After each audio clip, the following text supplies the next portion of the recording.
Hi everybody, thanks for watching. This is the back of my electric clothes dryer. A lot of people don't know this, but when you buy a clothes dryer, it does not come with the power cord.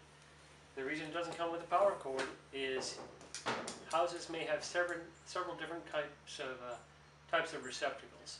So you'll have to match the type of plug to the receptacle in your wall and then buy one of these at the same store that you bought your washer dryer.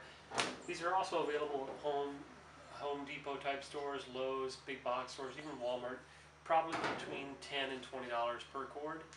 What I'm going to do today is show you how to install one. So first thing I'm going to do is take this one off. The back usually just has a steel plate or a metal plate with a couple of screws or a couple of bolts holding it out of place. In this case, 2 bolts. So I'll go ahead and loosen these and show you what the wires look like.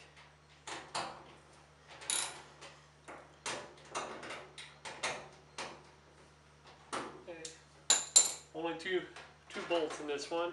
I've already got the socket set up. Pull that one out. That one out. And the plate fell off, but typically you can see it just slides into place like that and presses down. So pretty simple. We'll pull that out and I will show you the 3 cords in here. Okay, it took us a minute, but this is the close-up of the wires connected in place. You can see it's just 3 little bolts holding it on, and the end of this cord has eyelets on them, so all you have to do is put the eyelet over the appropriate cord. And we'll disconnect those. I'll get another ratchet and disconnect these 3 things to show you. So I'll kind of reverse engineer it, and then we'll do it the other way around.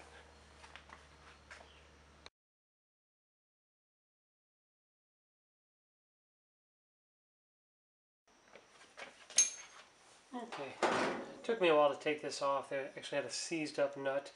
When you take off your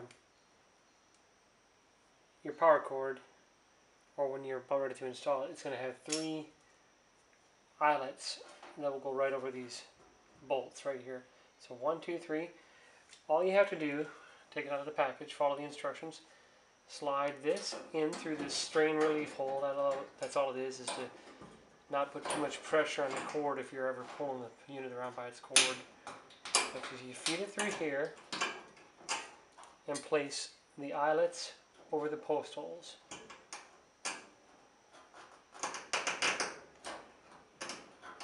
One there.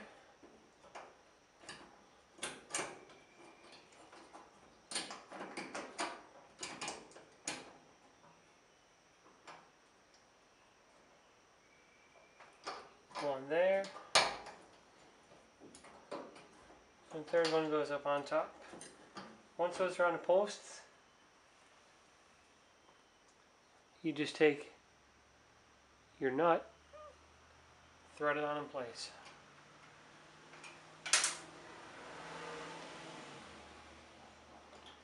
Do this times 3. Just hand tighten them, that should be fine.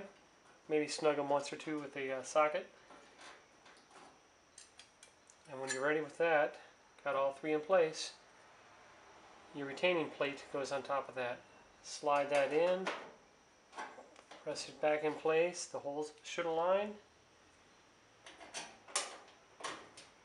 and you just tighten in the sheet metal nuts and sheet metal screws back in place.